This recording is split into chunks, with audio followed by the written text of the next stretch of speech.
Yo, assalamualaikum warahmatullahi wabarakatuh, teman-teman semua. Gimana kabarnya?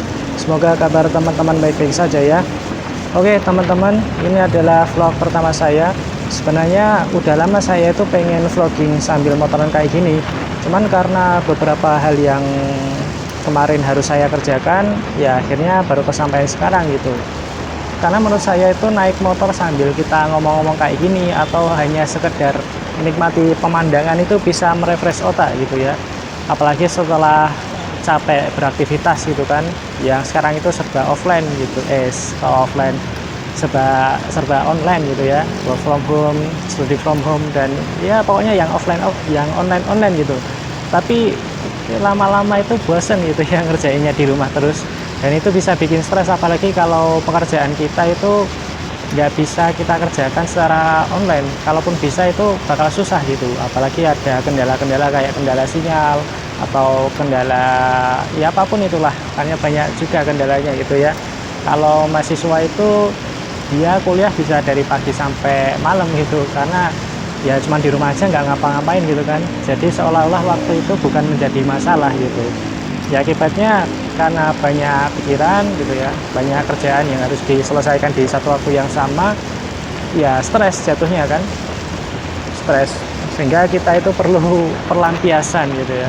Tapi kalau pelampiasannya ke hal-hal yang positif, kayak misalnya olahraga atau quality time bareng keluarga, ya nggak masalah, itu malah bagus gitu ya. Selain bisa meredakan stres, dia juga bisa menambah insight baru gitu kan, yang tadinya kita nggak bisa main bola akhirnya jadi main bola, jadi bisa main bola dan lain sebagainya. Tapi kalau pelampiasannya itu ke hal-hal yang negatif, kayak misalnya ke apa nih, misalnya naik motor tapi dia kebut-kebutan, atau dia mecahin barang-barang di rumah, atau bahkan sampai taraf dia itu minum minuman keras atau mengonsumsi obat-obatan terlarang. Nah itu kan bahaya yang kayak gini. Jadi sebenarnya ada faktor-faktor gitu ya yang menyebabkan stres. Misalnya ya kalau kita banyak kerjaan yang harus diselesaikan di waktu yang sama atau di waktu yang berdekatan gitu. Nah itu kan banyak pikiran ya, bikin pikiran kita itu kaus atau banyak pikiran, yang mana padahal tubuh kita atau pikiran kita itu juga butuh istirahat gitu kan. Jadi nggak tenang gitu, waktu yang harusnya kita pakai buat istirahat tapi malah kita pakai buat mikirin hal-hal yang harus kita selesaikan. Nah, ini kan nggak banget gitu kan.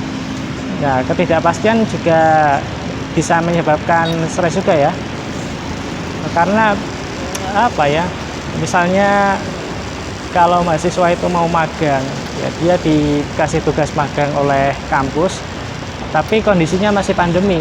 Ya sebenarnya dia pengen magang ya, cuman karena kondisi lagi pandemi belum tentu dia itu dapat izin dari perusahaan gitu kan. Padahal dari kampus sendiri menuntut mahasiswanya buat menyelesaikan magang. Nah itu kan menjadi suatu dilema gitu kan, kita nggak tahu harus bagaimana gitu kan. Kita khawatir kalau kita itu tidak dapat izin magang di perusahaan. Nah jadi timbul kecemasan kayak gitu kan. Ya sebenarnya kalau menurut saya kecemasan yang kayak gini wajar-wajar aja sih. Yang nggak wajar itu ketika cemasnya berlebihan ya, atau mencemaskan hal-hal yang belum terjadi atau mungkin kemungkinan terjadinya itu kecil. Misalnya nih, misalnya tadi mahasiswa tadi udah diterima magang di perusahaan, terus dia itu mikir, dia magang belum mulai tapi dia udah mikir yang aneh-aneh gitu. Misalnya kalau besok aku magang terus bosnya galak gimana ya, terus kalau misalnya besok aku terlambat sedikit aja nanti aku dicopot nggak ya status magangnya. Ya jadi mikirin hal-hal yang nggak realistis gitu ya, mikirin hal-hal yang itu belum tentu terjadi. Nah itu pemikiran yang apa namanya, itu memikirkan hal-hal yang, nah itu namanya kecemasan yang berlebihan gitu.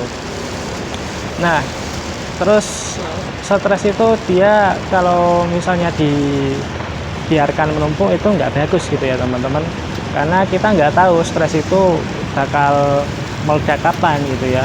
Kita nggak tahu gimana nanti dampaknya ke diri kita. Jadi teman-teman itu harus bisa menyelesaikan gitu ya, atau jadi teman-teman itu harus bisa mencari cara untuk mengurangi stres yang teman-teman alami. Kalau misalnya teman-teman mengalami stres ya, biasanya stres yang sedang kita alami itu penuh dengan pikiran negatif. Makanya kalau teman-teman itu lagi kondisi stres, ya dia akan mempengaruhi emosional teman-teman gitu kan. Misalnya karena banyak pikiran, akhirnya jadi mudah marah dan lain sebagainya. Makanya perlu kita itu untuk mencari cara agar pikiran kita itu berisi hal-hal yang positif gitu ya. Kita harus menata pikir kita agar pikiran kita itu lebih positif.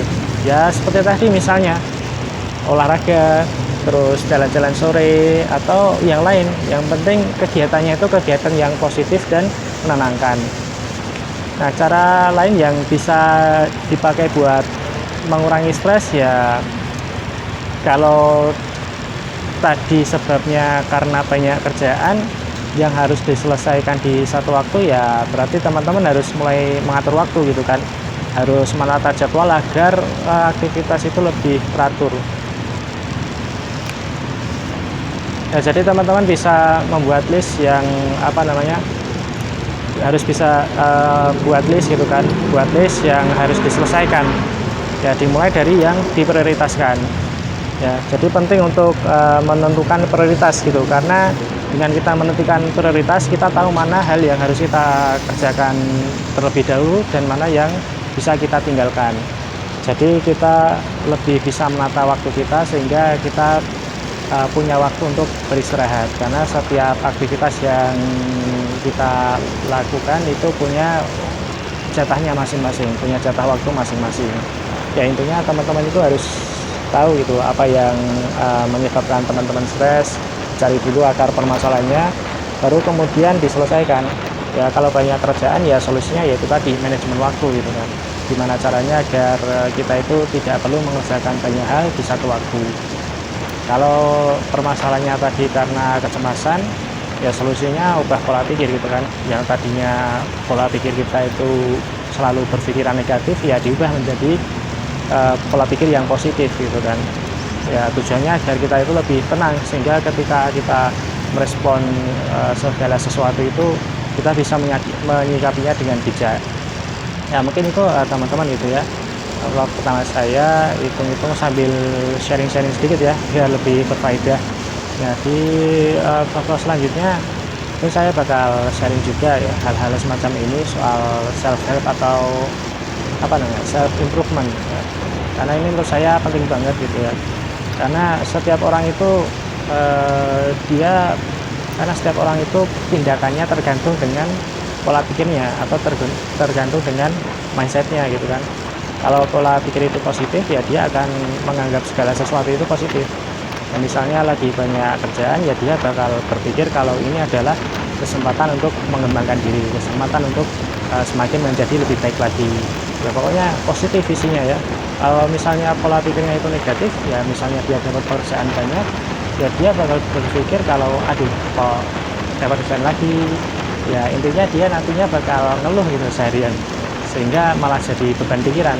Yang tadinya masalahnya harusnya semakin selesai, tapi ini malah tambah. Oke, terima kasih teman-teman gitu ya. Jangan lupa like, share, dan subscribe, dan ikuti terus video vlog selanjutnya, dan terima kasih.